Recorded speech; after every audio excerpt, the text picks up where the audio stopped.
అమ్మ news express channel ప్రేక్షకులకు నమస్కారం. ఈరోజు August 12 Padmashri doctor S R Ranganathan గారి జయంతి సందర్భంగా నేషనల్ లైబ్రరీన్స్ డే పురస్కరించుకొని ఈరోజు మనం Tagore memorial library Bandar road Vijayawada వద్ద ఉన్నాము. సుదీర్ఘ రాజకీయ ప్రముఖులు, సుపరిచిత వ్యక్తి, ఎమ్మెల్సీ, ఆప్కాబ్ చైర్మన్, ఎన్టీఆర్ వజ్రోత్సవాన్ని ప్రపంచానికి చాటి చెప్పిన మన తెలుగువారు శ్రీ తొండెపు దశరథ జనార్దన్ గారు ఈరోజు విజయవాడ బందర్ రోడ్డులోని ఠాగూర్ స్మారక గ్రంథాలయాన్ని సందర్శించారు. పాత పుస్తకాలను, పేపర్లను డిజిటలైజేషన్ చేయడం ద్వారా భవిష్యత్తు తరాల వారికి విజ్ఞానాన్ని అందించవచ్చని పేర్కొన్నారు. ఈ గ్రంథాలయం విజ్ఞాన భాండాగారం అని కూడా ఆయన అన్నారు. ఈ సందర్భంగా డాక్టర్ ఎస్ఆర్ రంగనాథన్ గారి చిత్రపటానికి పూలమాల వేసి ఆయన సేవలను కొనియాడారు. ఈ కార్యక్రమంలో సీనియర్ పాత్రికేయులు పాల్గొన్నారు. గ్రంథాలయాలే మన దేవాలయాలు. రండి, చదవండి, విజ్ఞానవంతులు కండి. దేశవ్యాప్తంగా ఉన్న లైబ్రరీన్స్ అందరికీ నేషనల్ లైబ్రరీన్స్ డే శుభాకాంక్షలు.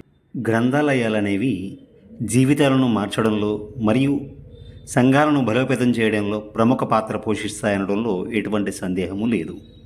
ఎంతోమంది ప్రముఖులు, మహనీయులు వారి పరిశోధనలను, వారి అనుభవాలను పుస్తక రూపంలో మనకు అందించారు. ఇవి మనకు సమాజంలో జ్ఞానం మరియు సమాచారం తెలుసుకునేందుకు చాలా ఉపయోగపడతాయి. పద్మశ్రీ డాక్టర్ ఎస్ఆర్ రంగనాథన్ గారు ఒక ప్రముఖ భారతీయ లైబ్రేరియన్. ఆయన 1892 ఆగస్టు 12న జన్మించారు.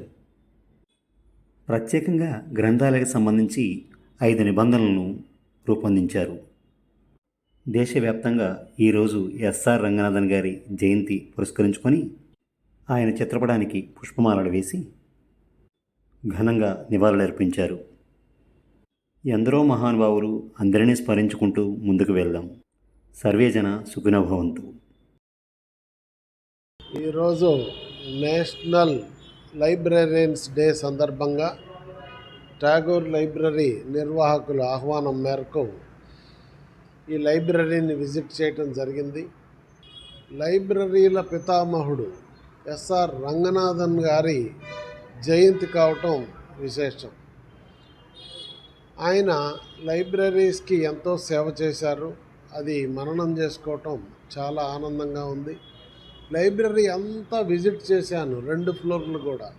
చాలామంది విద్యార్థులు పరీక్షలకి ప్రిపేర్ అయ్యేటటువంటి వాళ్ళంతా ఉద్యోగాల కోసం చాలా క్రమశిక్షణతో నిశ్శబ్దంగా చదువుకుంటూ ఉన్నారు. ఇప్పుడే చెప్పింది మేడం, ఒక్కొక్క ర్యాక్ ఇక్కడ ప్రైవేట్గానైతే చదువుకోవటానికి 2,500,000 పర్ మంత్ కలెక్ట్ చేస్తారట.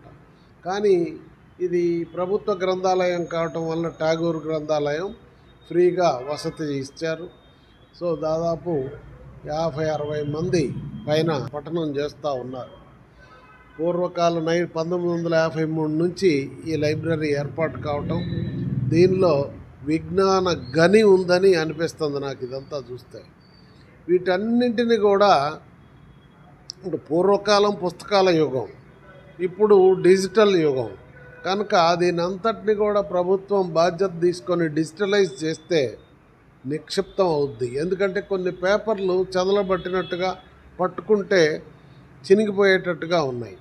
అందులో ఉన్నటువంటి విజ్ఞానం కొన్ని రోజులకి అంతరించిపోయే ప్రమాదం ఉంది. అందువల్ల ప్రభుత్వం ఇలా చేయాలని కోరుతూ నేను కూడా ఒక లేఖ రాద్దామని నిర్ణయం తీసుకున్నా ఈరోజు.